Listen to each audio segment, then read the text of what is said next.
Hello, আমি দীপানিতা। তোমরা সকলে জানো তিনচুলেতে আমার একটা হোমস্টে রয়েছে। আর আজকে আমার হোমস্টের রুম ট্যুরগুলো তোমাদের সাথে শেয়ার করব। প্রথমে আজকে দেখাবো যে আমাদের নিচে যে দুটো রুম আছে সেগুলো ঠিক কেমন। এসো, এই সিঁড়িতে নিচে নেমে এসে আমাদের ফার্স্ট রুম।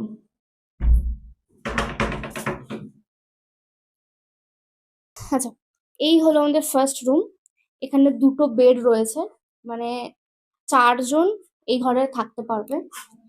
আর এই যে ফার্স্ট রুমের ব্যালকনি, যেখানে মানে যেই ব্যালকনি থেকে তোমরা সকালবেলা পুরো কাঞ্চনজঙ্ঘা ভিউ পাবে। এখান থেকে এখানে বসেই পাবে সকালবেলা, এখানে বসে চা খেতে খেতে সুন্দর কাঞ্চনজঙ্ঘা, সাথে এই যে চারিদিকে সবুজের একটা আলাদাই ভিউ, পুরোটাই এই রুম থেকে পাবে।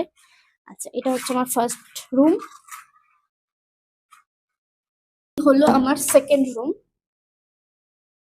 এখানে টোটাল 3টে বেড রয়েছে, পুরো ডিউলেক্স রুম। এখানে অনায়াসে 7 থেকে 8 জন থাকতে পারো। এবং যারা গ্রুপ ট্যুরের প্ল্যান করছো, যে গ্রুপ নিয়ে আসবো, বন্ধু বান্ধব, অনেকে চাইছো যে একটা রুমেই থাকবো, তাদের জন্য এই রুমটা টোটালি ডেকোরেট করা। একসাথে 7 থেকে 8 জন থাকতে পারবে। একটা বড় কিং সাইজ খাট আছে, তার সাথে দুটো কুইন সাইজ খাট আছে, মানে জায়গাটা অনেকটা বড়।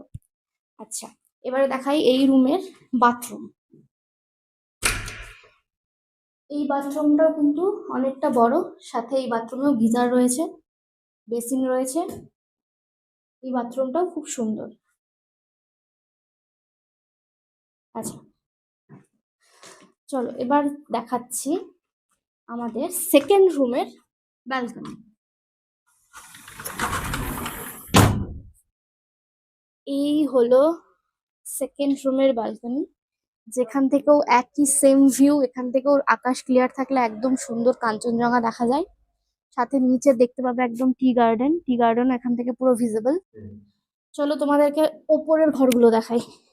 ওপরের তোমাদের আপাতত আমি একটা ঘরই দেখাতে পারবো, অলরেডি একটাতে আমার গেস্ট রয়েছে। আচ্ছা, এই একটা ফ্রন্ট ব্যালকনি, মানে একদম এন্ট্রান্স থেকে ঢুকে এই জায়গাটা।